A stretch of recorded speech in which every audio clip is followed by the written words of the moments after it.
Temu is halting shipments from China. Amazon is reporting on pricing changes on the platform due to the tariffs.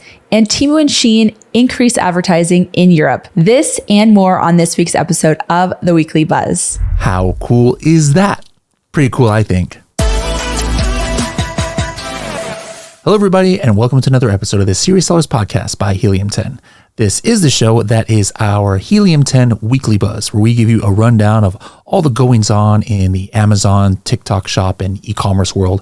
We let you know what new features that Helium 10 has, as well as give you a training tip of the week that'll give you serious strategies for serious sellers of any level in the e-commerce world.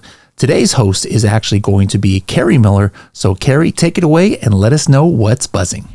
Okay, let's go ahead and get into the first article, and that is about Temu halting shipments from China. Okay, so this is according to USA Today. So this is the article from USA Today. They're saying that Temu is halting shipments from China to the US and shifting to selling from American warehouses. Okay, so let's go ahead and take a look into the article. If we scroll down a little bit, it says, days after a key trade loophole, which is de minimis, it closed, e-commerce platform Temu has overhauled its business model by halting shipments of Chinese-made goods to the US customers. So basically they're saying instead of offering American consumers a plethora of discounted products from China, the company is now selling goods from warehouses in the US. Now, this is something that's interesting because I've also been kind of recruited as a seller to sell on Temu, and we actually import our products from China and Turkey. So I think it's kind of interesting that they are shifting. They've been trying to shift this way for a while to have more US based sellers. But that I don't think necessarily means that these actual products are going to be from the US. If we scroll down a little bit even more, it says Temu basically was talking about pricing, which I thought was interesting. It says Temu's pricing for US consumers remains unchanged as the platform transitions to a local fulfillment model. The company said it in a statement to USA Today. All sales in the US are now handled by locally based sellers. So something to think about is most things that are made in the USA are going to be a little bit more expensive. So that's kind of an interesting thing. And then if you scroll down a little bit more, basically they said the company did not immediately respond to USA Today's request for clarification about whether product availability might be impacted by US manufacturer capability. Because as we know, it does take some time for manufacturing to ramp up in the US, and the majority of goods are actually produced in China right now. So I'm going to be interested to see how this unfolds. I do know they are wanting to shift more to US sellers, but again, they're usually importing a majority of their goods from other countries. So either they're going to, slim down their offerings, or they're going to have to kind of probably increase their prices because those US sellers are having to pay the tariffs as they come in, as their products come in from China. So, and it says, even here, it even kind of confirms what I said. Temu has been actively recruiting US sellers to join the platform in order to help local merchants reach more customers. So this is kind of an interesting development. I think, a lot of big companies have actually halted their shipments from China currently, just because of the tariffs, and until things kind of, smooth out or they figure out what's going to happen with the high tariffs, because they're so high that it's not really sustainable for platforms like Temu. So I think, a lot of companies like Walmart and even Home Depot halted their shipments for a while. I think they've also resumed, but we'll just kind of keep an eye on this. I think this is a very interesting thing to kind of consider, that they're shifting, but that doesn't necessarily mean, in my opinion, that the prices are going to stay low. So we'll go ahead and get into the next article though. Shein and Temu ramp up advertising in the UK and France as the US tariffs hit. This is something we actually did a survey within Helium 10 for Amazon sellers. And a lot of Amazon sellers have said that they are looking at other markets because of the tariffs in the US. Something that's really kind of interesting about that is the US market is the biggest market. And I'm wondering how much there is, how much opportunity there is for all the sellers in the, to move over to Europe, or maybe for Temu and Shein to really capitalize on all of that. So it'll be interesting to follow as this kind of unfolds. But let's take a look at this article and see how their spend is increasing. So this article goes into detail about the spend of Shein and Temu. And it looks like the spending rose in France and the UK compared to other European countries. So they are kind of zeroing in on those two countries. This article says that Shein boosted spending 35% in France and the UK, while Temu increased by 40% and 20% month over month, respectively, according to Sensor Tower data. So Temu's daily average US ad spend, Facebook, Instagram, TikTok, Snap, and all those places in the US, it actually declined a collective average of 31% in the 2 weeks from March 31st to April 13th, compared with the previous 30 days. Later in this article, it does also say that Shein and Temu are also shifting some of their digital advertising to Brazil. So that might also be another good market, as that is one that is open for Amazon as well. So it's probably expanding. It looks like Shein has been manufacturing goods in Brazil for their Latin American markets. So already kind of there, and they increased their spend by 140% in April. So definitely these platforms are now kind of having their sights on other markets worldwide because of these tariffs. We'll see if this is temporary or if it's going to shift back. If things go back to normal with tariffs, we will see how that goes. Okay, let's go ahead and get into our next article, which is basically Amazon addressing how the tariffs are affecting their sales in Q1. Basically, they're saying that they haven't really seen a downfall in the sales, but there are some kind of different interesting things that they do talk about within this article. It says Amazon sales grew 10% in its fiscal Q1, which ended March 31st, with CEO Andy Jassy saying that online marketplace has not seen the average selling price of retail items appreciably go up yet as a result of the US imposed tariffs. So basically there's, people are not raising their sales price yet. I think a lot of sellers are probably looking at competitors and waiting and trying to figure out when they should raise prices. But it's probably something they're going to start doing soon, especially because you're going to have to kind of increase your cash flow. You want to be able to afford getting in more inventory for those tariffs. So that could change soon. He continues on in this article saying, no one knows exactly where tariffs will settle or when. CEO Andy Jassy told investors on Amazon's Q1 earnings call. So far, he said, Amazon has seen consumers buy more from certain categories that may indicate stocking up in advance of any potential tariff impact. And I do think this probably has a lot of the feel of something like COVID when that happened. People were really stocking up and you saw a lot of sales growth, even though we thought it would kind of shrink. It actually kind of expanded online. It was some of the biggest years we've had. And then he also continued, we've also not seen the average selling price of retail items appreciably go up yet. Some of this reflects some forward buying we did in our first party selling, and some of that reflects some advanced inbound our third party sellers have done. But a fair amount of this is that most sellers just haven't changed the pricing yet. So meanwhile, he said, in Q1, sales of items in Amazon's everyday essentials category grew more than twice as fast as the rest of Amazon's business. So that's kind of an interesting, piece of information that maybe essentials are people are buying a lot more essentials because they want to stock up and prepare for the tariffs and the price increases that are going to happen. And then it also addressed in here about basically when they said that, or there was a lot of speculation basically that Amazon was going to put how pricing was increased by the tariffs on the actual listings. And it says in this article, it says days before the retailer had reported its earnings, the White House criticized Amazon after reports emerged that it was considering a plan to display the impact of US tariffs on product prices, calling it a hostile and political act. Following the backlash, Amazon issued a clarification. A company spokesperson had said the discussions about displaying tariff-related costs were preliminary and only involved Amazon Haul, a separate discount platform the company is piloting. There were no current plans to display tariff impact information across Amazon's main retail platform. So that's kind of interesting. So it sounds like there maybe were discussions about that specific thing. I know Bradley talked about that last week, but very interesting to kind of think about what's going on there. Okay, let's get into our next piece of news, which is that Amazon Haul is actually launching in the UK. So if we scroll down here, this is an announcement from Amazon Haul, and this actually was announced yesterday. Amazon Haul has launched in beta in the UK, with customers able to shop ultra low priced products across multiple categories, including fashion, home, and lifestyle on the Amazon shopping app. And it's offering customers thousands of products for £20 or less, with the majority under £10 and some for as little as £1, which is so crazy to me. So that's going to be launched. And so, obviously we've got some blocks for them to do Amazon Haul really affordably in the US. So we'll see how that goes in the UK. I think that looks like they're going to expand that worldwide if it goes well. So we'll keep an eye on that. But if you are in the UK, you can go ahead and check that out if you wanted to sell or if you wanted to purchase products there. The next piece of news is that TikTok is sharing data on intellectual property detection and shopping safety.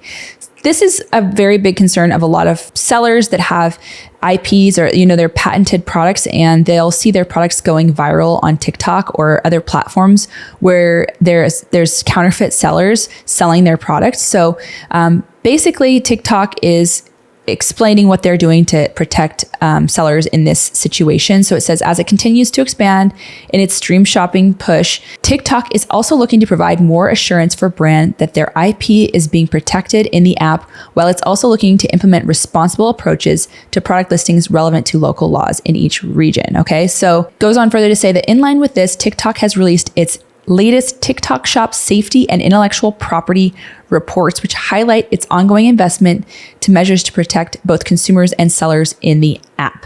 Okay, so it also says that they've increased their staff by 1,800 people for just surveying or basically policing the intellectual property, making sure that they're enforcing that correctly. And so here are some stats that they gave. They said that more than 7.5 million products were proactively rejected from being listed for IPR violations.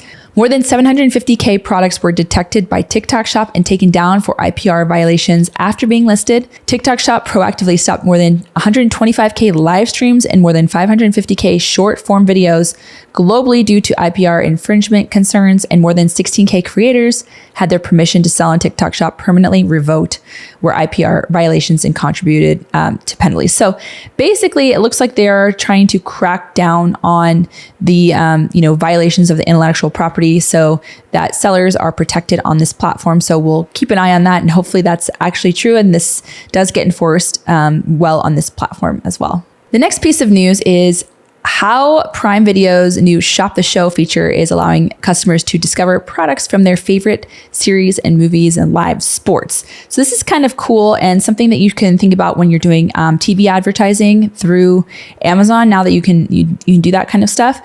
Basically, it's good to know what this program actually is. So basically, the Prime Video's new shopping experience lets you find products related to what you are watching. So this is how you actually find stuff. Now, if you wanted your products to be on this, or basically, I guess a show wants to promote products, they would have to allow this shopping experience.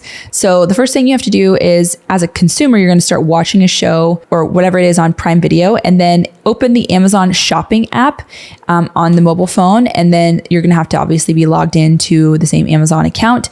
And then you're going to shop the show in the search bar, and then you'll be able to see, different products in there. They say that Shop the Show is available before, during, and after the show, and it has to be enabled by the show. So really interesting, because there have actually been times when I've been shopping and maybe somebody's wearing an outfit that I'm like, oh, I really want that shirt, or that jacket is great. I wish I could find that jacket. So this could be something that's really cool if you have home decor, because there's a lot of home decor or clothing or things like that. This could be really interesting to be able to allow customers to shop your products within Shop the Show. So keep an eye on that for, TV ads. Okay, next up, we have Amazon announcing that they have a new AI tool that's going to help you create compelling brand names. Basically, they've used AI to help kind of generate ideas for company names that you can actually trademark. And this is something that's going to be based on your own products that are in your product catalog as you're using this tool. And so it'll kind of basically be probably like ChatGPT, where it kind of gives you some ideas. Now, you're obviously going to always have to check to make sure that trademark isn't taken. You want to double check these things. And you can also, once you have your new brand name, you can apply through the IP Accelerator program if you wanted to start another brand on Amazon, and it'll make that process a lot faster for you to get the perks of having a trademark. So check that out if you haven't already checked it out. Okay, our last piece of news is about the road to open call. Now, Bradley talked about open call last week, which is Walmart's basically where they allow you to get in front of their buyers, and you can pitch your products and potentially get into Walmart stores, which is an incredible opportunity. So I wanted to share with you what the road to open call is. And this is their kind of tour that they're going on. They've already been to a few different cities, but they're basically kind of pop-up pitch events that give innovators and entrepreneurs the chance to meet with Walmart buyers and get real-time feedback and potentially score a fast pass to the main event in Bentonville, Arkansas. So this is kind of like an American Idol where they're all kind of on those different cities and people are trying out and they get the ticket to Hollywood. This is kind of like that. So I think it's a really good opportunity if you are in one of these areas. It looks like Kansas City, Missouri is on May 9th. May 13th is Baltimore, Maryland.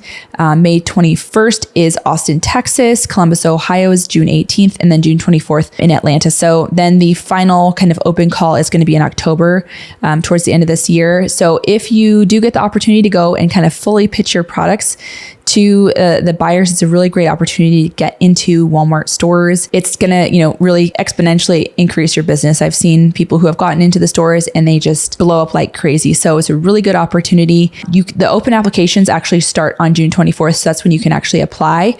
But before that, we have these pop-up events where you could potentially get that ticket to Arkansas. So check that out if you haven't checked it out yet and you're interested in selling in Walmart stores.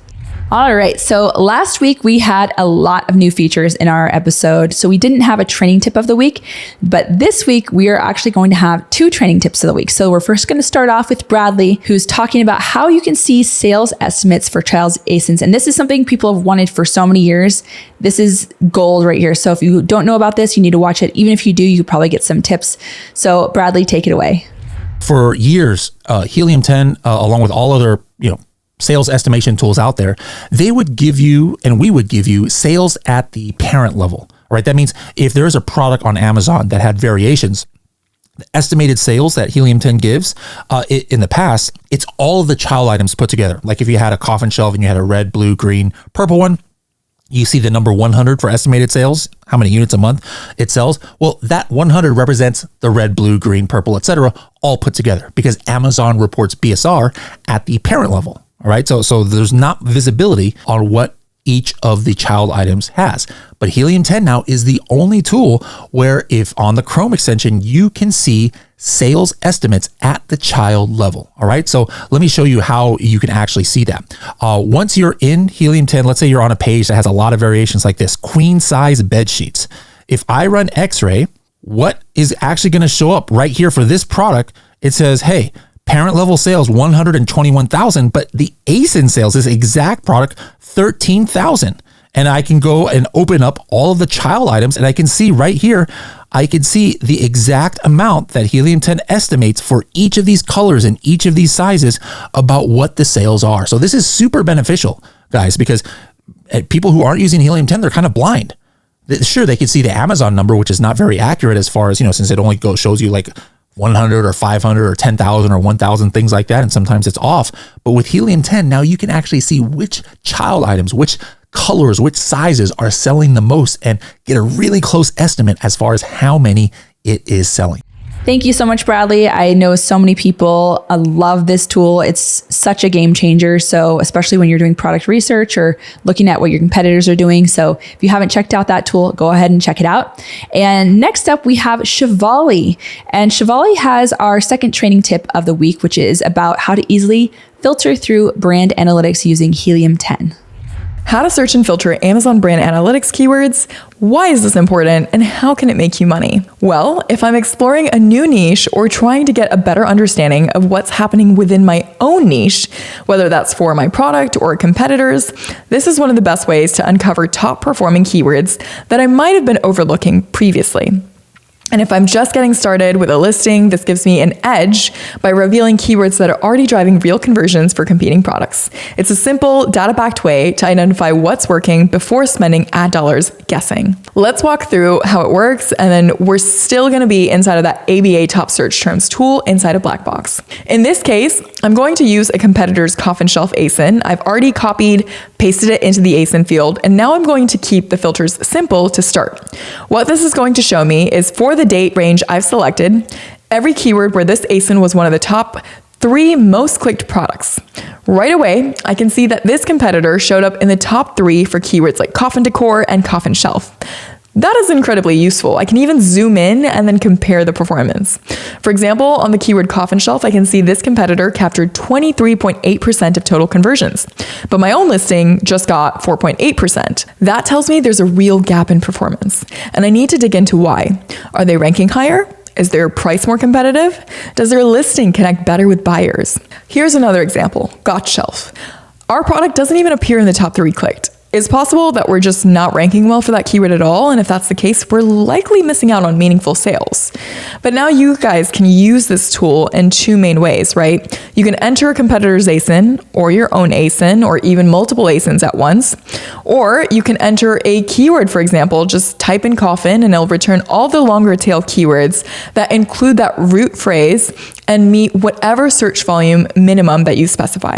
That's a great way to discover additional terms that shoppers might be using that you might not have even considered in your listing or in your ad campaigns. And remember, this is not Helium 10 estimated data. This is literally directly from Amazon Brand Analytics. And what makes using it inside of Helium 10 so much better than trying to sift through it on Seller Central is now you can combine this raw Amazon data with Helium 10's unique insights like title density, search volume trends, and estimated sales. That combination gives you a much clearer understanding of which keywords are actually converting, who's dominating them, and where your opportunities to compete might be. Thank you so much, Shivali. That was incredible. There is so much gold in that tool. So if you haven't checked out our brand analytics tool within Blackbox, go ahead and check it out. Okay, and last but not least, I wanted to let you know that we do have a new Tariff Hub that we are basically compiling information and helpful tips that can help you through these tariffs. So I'm going to put the link on the screen here so that you can actually click on it. You might want to bookmark this. We're going to be adding more and more as time goes on. So if you haven't yet checked it out, check it out. We've got some of our past videos. We've got some blog information, a lot of good stuff that can help you potentially ideate on how to problem solve with the tariff situation that we have going on right now. So that link should be on the screen, and it'll also be in the comments on our YouTube channel. So go ahead and check that out. Thank you so much for tuning in to this week's episode of The Weekly Buzz, and we will see you again next week to see what's buzzing. Bye, everyone.